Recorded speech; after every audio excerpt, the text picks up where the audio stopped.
മച്ചാന്മാരെ, അങ്ങനെ ഒരു ക്രിസ്മസ് കാലം കൂടി വരവായി. കഴിഞ്ഞ വർഷം ഇതേ സമയം ഒരു പൈനാപ്പിൾ വൈൻ ഉണ്ടാക്കുന്ന വീഡിയോ അപ്ലോഡ് ചെയ്തിട്ടുണ്ടായിരുന്നു. എല്ലാവരും പറകുണ്ട് വൈൻ എന്ന പേരിട്ട് വിളിച്ച ആ വൈൻ 3 ദിവസം കൊണ്ട് 7 മില്യൺ വ്യൂസും കിട്ടി. പക്ഷേ കുറച്ച് ആൾക്കാരുടെ വല്ലാത്തൊരു സപ്പോർട്ട് കാരണം എനിക്കത് ഡിലീറ്റ് ചെയ്യേണ്ടിയും വന്നു. അതുകൊണ്ട് ഈ ക്രിസ്മസിന് നമുക്കൊരു കിടിലൻ ഐറ്റം തന്നെ പരിചയപ്പെടാം. അതിനായി ആദ്യം തന്നെ ജിഞ്ചർ ബഗ് തയ്യാറാക്കണം. നന്നായി കഴുകിയെടുത്ത ഇഞ്ചി തൊലിയോടുകൂടി തന്നെ ചെറിയ കഷ്ണങ്ങളാക്കിയതിനു ശേഷം കുപ്പിയിലേക്കിട്ട് പഞ്ചസാരയും വെള്ളവും ചേർത്ത് നന്നായി ഇളക്കി കോട്ടൺ തുണി കൊണ്ട് മൂടി ഒരു ദിവസം മാറ്റിവെക്കാം. ഒരു ദിവസം കഴിഞ്ഞാൽ വീണ്ടും ഇതിലേക്ക് അല്പം ഇഞ്ചിയും പഞ്ചസാരയും ചേർത്ത് നന്നായി ഇളക്കി മൂടി വെക്കാം. ഇതൊരു 5 ദിവസം ആവർത്തിച്ചു കഴിഞ്ഞാൽ ജിഞ്ചർ ബഗ് റെഡിയായി. അടുത്തതായി 3 ഫ്ലേവറുകളിൽ ഡ്രിങ്ക്സ് തയ്യാറാക്കണം. അതിനായി പൈനാപ്പിളും മുന്തിരിയും പഞ്ചസാരയും വെള്ളവും ചേർത്ത് നന്നായി അടിച്ചെടുത്തതിനു ശേഷം എയർ ടൈറ്റ് ആയിട്ടുള്ള കുപ്പികളിലേക്ക് അരിച്ചൊഴിച്ചു കൊടുക്കുക. 3ാമത്തെ കുപ്പിയിൽ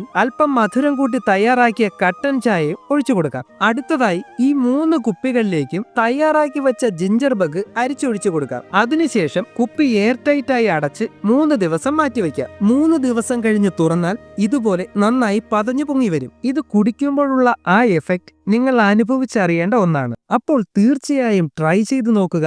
എന്ത് സംശയമുണ്ടെങ്കിലും കമന്റായോ ഡയറക്റ്റ് മെസ്സേജ് അയച്ചോ ചോദിക്കാം. അപ്പോൾ വീഡിയോ ഇഷ്ടപ്പെട്ടാൽ സപ്പോർട്ട് ചെയ്യുക. Bye bye.